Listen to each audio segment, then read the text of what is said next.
Greetings, friends of liberty. As I cast my eyes about me, in our England of the 1790s, I notice very definite signs of progress in science and industry. Some slow, some more rapid, but progress nonetheless. In the science of political economy, I note the work of Adam Smith, with his extraordinary wealth of nations, heralding the importance to productivity of the division of labor. In chemistry, that of Joseph Priestley, who discovered and isolated what he called dephlogisticated air. Do you know what that is? In geology, James Hutton, who understood the processes of erosion and the carrying of the sediment to the sea, and finally, of course, the voyages of discovery of our Captain James Cook. Among progress in the industrial arts, we see James Watt's magnificent steam engine, employed more and more throughout industry. We see James Hargreaves' invention of the spinning jenny, and later Edmund Cartwright's of the power loom, both so instrumental in the advancement of English textiles, and James Harrison's magnificent marine chronometer, so that longitude might be accurately measured and thus nautical navigation made more secure. However, if we turn to the events of your 21st century, we find both men and women who set their faces against progress. Not for them nuclear energy or the magnificent control and speed of Formula One racing, nor for them modern vaccines with their astonishing ability to save millions of lives, nor surgeries that can excise cancers and repair grievous wounds. No, for them, the costs of these technologies always outweigh the benefits. And so it is with today's English author Mary Harrington and her book Feminists Against Progress, in which she argues that progress is actually bad for human beings and their societies. That's correct. Bad. So out with those new ever-blooming petunias that bloom for months on end as long as they get enough water. Out with the recently created Honeycrisp apples, brilliant in their sweet tartness. And out with Maui Gold pineapples, superlative in their low-acid burst of juicy pineapple flavor. No, all these inventions added together, she says, have a negative social value. How might Miss Harrington have arrived at such a contrary conclusion? Has she indeed ever tasted a Honeycrisp apple?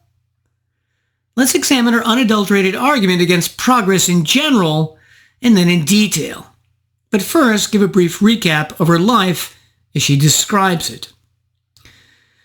She begins by saying, I was raised to believe in progress theology, the more or less religious framework that governs much of the modern culture in the West. She then recounts in brief personal succession her acceptance to university to study English literature, her discovery there of Judith Butler and postmodernism, which she claims imparted the insight that we have no way of experiencing truth directly or objectively, her experimental phase of writing in-choate novels, living in communes, joining gender-fluid cliques, and experimentation with all manner and variety of sexual practices and drugs. And finally, while starting an educational startup, which went bankrupt in the Great Recession, noticing how unsatisfying her unstructured sexual and romantic life was. She says, in the course of that simultaneous macro and micro crash, I lost my social circle, my career, most of my convictions, and the majority of my identity. I guess we can conclude that 2008 wasn't a good year. But she recovered subsequently from this period by getting married and qualifying as a psychotherapist and becoming an editor at Unheard. Now, we might wonder whether she really believes that progress is a net loss to society. Yes, she really does. She says, pick any subject and you'll find that what looks from one vantage point like progress mostly seems that way because you're ignoring the costs. We've grown immeasurably richer and more comfortable in the last 300 years, for example. but we did so on the backs of plundered, colonized, and enslaved peoples and at the cost of incalculable environmental degradation. Meanwhile, torture and warfare hasn't gone away, nor has hunger, misery, want, or human degradation. I'll only point out here that in order to settle it, you'll have to define your terms and exclude some costs as irrelevant to progress. And as soon as you do that, you'll have, as the lawyers say, begged the question. So this is about the sum total of her general argument of what she calls progress theology. Now let's go to more specific points she argues to give a richer and more nuanced picture of her whole approach. Number one, she claims that modern mainstream feminism has morphed from a movement with both communitarian and libertarian strands to one focused almost entirely on individual freedom. She calls these later feminists bio-libertarians and says, I'm not on team freedom, or at least I have questions about how indisputably pro-women the effort to transcend our sexed bodies in favor of a genderless human state really is. Number two, after becoming married, she had a baby, and this changed her outlook on life. She says, I was surprised to discover that being a stay-at-home mom can be a pleasant life. Its main downside, in fact, is loneliness, and that's less a byproduct of the role than of the fact that it's been waning in popularity for half a century now. Number three, she says that the hollowing of civil society, denigration of the family, and numerous associated problems can be laid squarely at the door of the women's movement, saying that Germaine Greer, for example, in 1970, depicted women who embraced feminine domesticity as eunuchs, castrated. And yet, in another spot, she very much qualifies that statement by saying there's nothing monolithic about the association between the women's movement and a rejection of familial ties or social norms. But over the 20th century, the movement has taken a decisive turn against care and in favor of individual autonomy. Number four, she claims that, at least in some ways, medieval societies were pretty good, in that men and women were more equal, saying, in relatively low-tech societies such as that of medieval England, it was normal for all women, save the uppermost aristocracy, to work. In communities where men and women generally depend on one another to perform work that's indispensable for the survival of the community, the idea that one sex could be uniformly exploited by the other makes little sense. Number five, she claims or implies about the Industrial Revolution that Karl Marx documents the grim downstream effects on babies of making their mothers fungible. In industrialized areas, new causes of infant death emerged, principally due to the employment of the mothers away from their homes and to the neglect and maltreatment arising from their absence, which consists in such things as insufficient nourishment, unsuitable food, and dosing with opiates. The reality, however, as anyone can see, is that child mortality dropped in 1800 from 325 per 1,000 births to 274 in 1850 to 228 in 1900. Number six, she claims in the 19th century that modernity brought women out of the workforce, saying, the plowman's wife in the Middle Ages could point to yarn spun, cheeses made, animals well tended, and so on. Material output every bit as indispensable to the household as her husband's muddy toil in the field. But in the 19th century, women were newly framed as more delicate, nurturing, and morally superior, in charge of education and creating a haven from the brutal competitive ravages of the market society in which men were forced to compete. That's true, but another way of describing is that women got more education of all types, musical and otherwise, instead of being farm workers, and still had time to take care of their children, which is exactly what she claims they should be able to do. Number seven, she states that as England industrialized through the 18th and 19th centuries, something like the dynastic approach to marriage, once common only in the aristocracy, began to spread down the social scale. And again, she implies that women became ornamental, saying women themselves were educated more for charm and accomplishments than practical skills, in keeping with the new orientation towards bagging a man with good prospects. Again, I'm not sure why learning to play the piano or to sing or to paint is a negative. And all the female intellectuals like Mary Wollstonecraft and others in the 18th and 19th century used that extra time they were given by their upbringing to fight for women's suffrage and other rights. Was that a bad thing? Number 8. She seems to imply that violence towards women increased as society progressed, saying, women trapped in this absolute dependence by marriage to cruel or tyrannical men could suffer immensely. The American writer Mary Gove Nichols, a lifelong campaigner against marriage, drew on her own abusive first marriage to describe her unhappy predicament. I know of no reason to think that her implication that economic dependence resulted in more domestic violence is true. Number 9. One of her basic theses in this book is expressed here. Long before women's suffrage was attained in either Britain or America, the core tension in the women's movement was well established. On one side stood a pro-women defense of care and the importance of the domestic realm, and on the other, a pro-women dismissal of care as an unjust impediment to women's capacity for self-realization on the atomized template of liberal personhood. Or, as she says in another spot, if your concept of personhood is based on market participation, mothers don't really show up as people. So according to her, the market and freedom and progress and modernity are all bad, a net loss to society. As she says, it's not just women who need a freedom haircut, it's everyone. Number 10, she claims in the 60s that the legalization of contraception created a ratchet towards the legalization of abortion, by which she means that with a great increase in sex occurring during the sexual revolution, even though the percentages of impregnation per sex act went down because of the pill, the actual absolute number of pregnancies went up because so many more people were having sex. Number 11.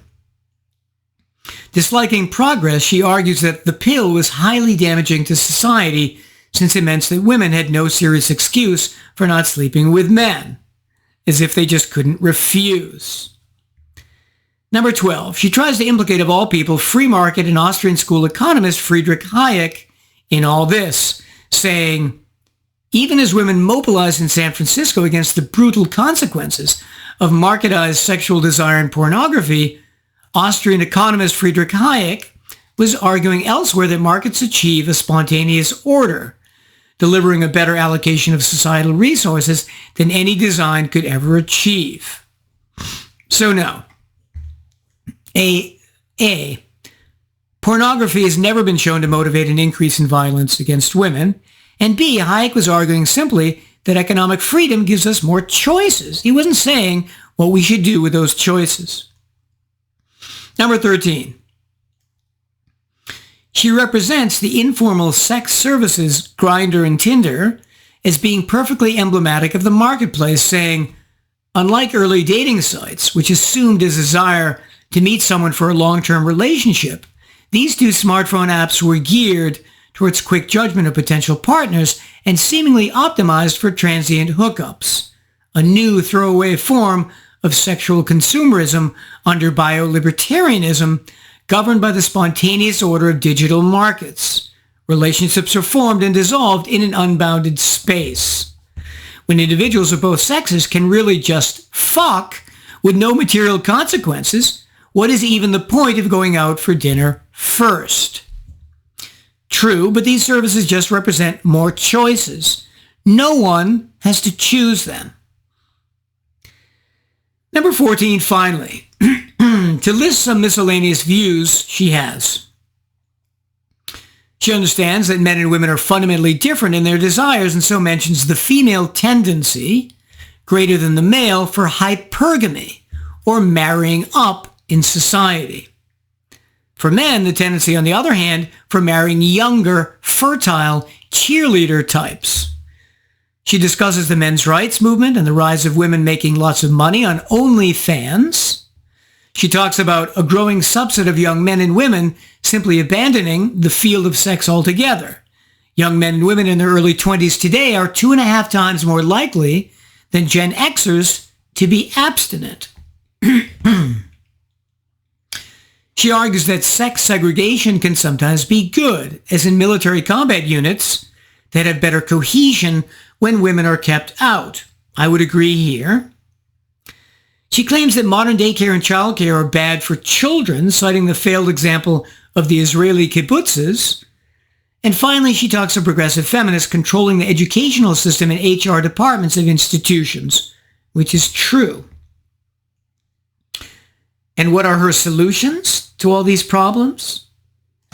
We need a feminism that's fighting today's battles, not those of the industrial era. No more freedom, no more technology, no more atomization. A feminism that understands progress is now our enemy. A reactionary feminism. It should be clear by now that trying to squeeze a few more drops of freedom from the rotting carcass of the industrial era is not going to help us abolish human nature. And as a practical solution, mainly women shouldn't take the pill. As she says, a feminism against progress, in other words, is feminism against the pill. And since she also believes that big romance is centrally implicated in this dynamic, women and men will need to settle and force themselves into relationships in marriage, regardless of whether these will make them happy. She then gives us a few examples of specific men and women working at home on carpentry and other odd jobs as her ideal. As she says, these are situations where both partners are partly or wholly home-based and work collaboratively. So having reviewed her beliefs and her arguments, now let's get to the fun part. Number one, the fatal error in her approach is her completely mistaken belief that modern society is perfectly and consistently free, and thus any societal problems have to be caused by freedom. But the reality is very different. Modern society is not free in many important respects, and it's the lack of freedom, the violation of property rights by governments throughout the West that is the actual cause of many of the societal problems she blames on freedom and progress. Has she ever looked at her modern Britain? The ideologically driven educational system, teaching wokeness, both in K-12 and at university level, is mainly public, as is the expensive yet incompetent NHS, as is the pathetic BBC, as is the housing market, as is the UK welfare state, as is the energy policy of net zero, as is the central bank inflating away and controlling the money supply. Most major institutions of British society and life are not free, with the pathetic result, as former MP for Harwich, Douglas Carswell, said, that the average standard of living in the UK is lower than that of the US state of Mississippi, all caused by a lack of freedom, the fundamental and thoroughgoing violation of the rights of Britons to do what they want with their own property. Number two, she claims that modern feminists are bio-libertarians and thus implies they're advocates of freedom, but in reality they're largely the opposite.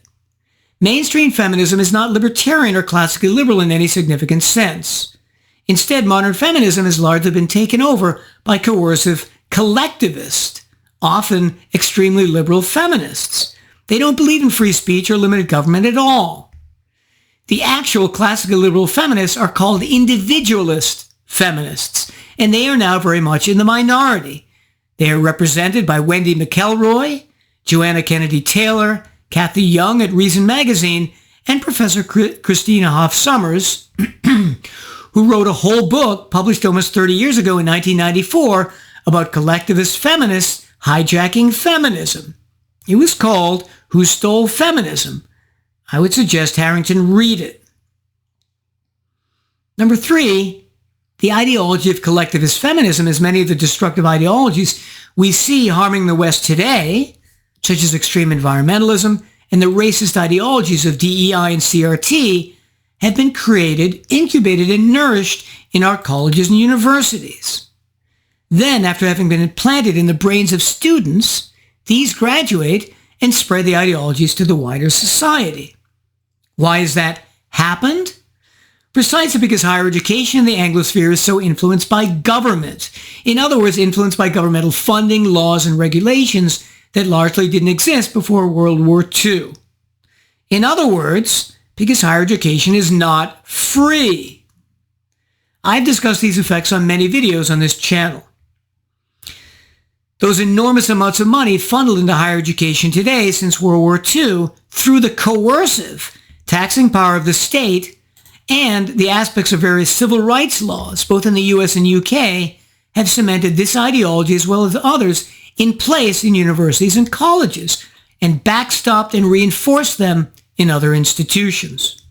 Ms. Harrington is completely oblivious to these unfortunate side effects of public education and civil rights law. Number 4, because the ideology of collectivist, coercive feminism has been nurtured in the universities and spread to wider society over the last half-century, many aspects of that society, especially legal aspects and institutions, have become hostile to men. Some of these misandric rights violations include no-fault divorce, with a majority of divorces initiated by women when the men have done nothing wrong. She mentions this just one time. B, custody cases and child protective services, which favor women overwhelmingly. And C, domestic violence against men in marriage, often not taken seriously. These all damage families and gender relations, which she instead falsely claims are due to the generalized desertion of interdependence in favor of freedom. 5A. Wider economic factors also play a significant role in damaging families and gender relations. The first is the welfare state, which in the U.S. has caused over 70% of black children to be born to single mothers, and presently is also increasing the rates of whites born to single mothers. Similar effects of the welfare state on white families are found in the UK, with physician Theodore Dalrymple writing his classic book, Life at the Bottom, all about this. I would suggest she read it. 5B. The second major economic factor is simply how unnecessarily expensive living is. Witness the present inflation in the US and the cost of living crisis in the UK. This highly inflated cost of living, apart from direct inflation of the money supply by central banks, is due to the huge role of the state in making so many products subsidized or regulated by government, such as healthcare, housing, energy, transportation, daycare, and others, much more expensive than they need be. The effect of all this on having families and the freedom of women to stay at home with babies or to work the hours they choose is enormous. But economic effects like these, Ms. Harrington's again oblivious to. Finally, let's return to her general argument against progress. She claimed in the beginning that even though the world has gotten much richer in the last 300 years, that was on the backs of plundered, colonized, and enslaved peoples. So this is partly true and partly false. The question is, what percent true and false? First, the overwhelming cause of the enormous increase in wealth over the last 300 years was due to the knowledge discovered in the Age of Reason and beyond, and then embodied in the Industrial Revolution.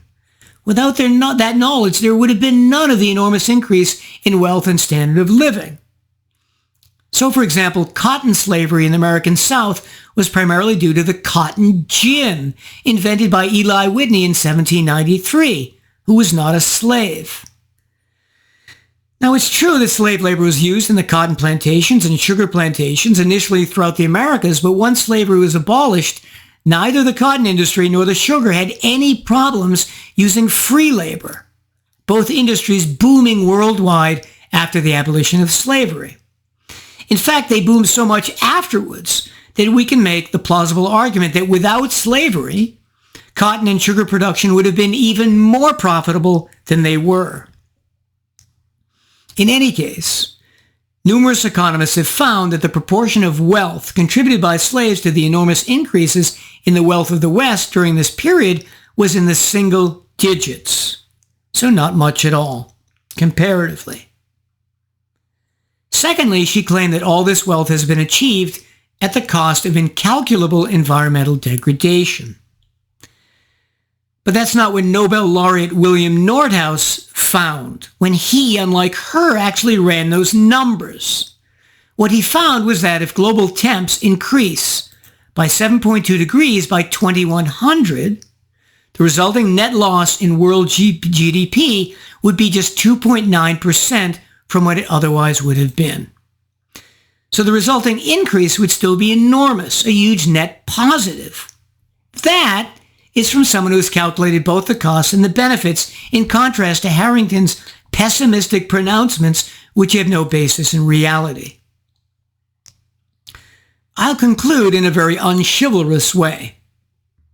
As previously noted, Ms. Harrington accurately stressed the biological and gender differences found between men and women, statistically. But she left out an important stat. Women statistically dislike studying particle physics and economics. Women statistically instead like studying people or living things, not dead things like men do. And that's probably why women have won in physics, men have won in physics, 99 Nobels compared to 4 for women, and in economics, 97 compared to 2 for women.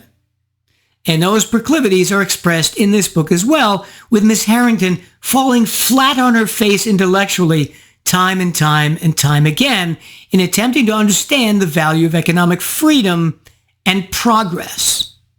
For all those intellectual faceplants, despite the fact that now and again she makes valid points, this book only rates a D+.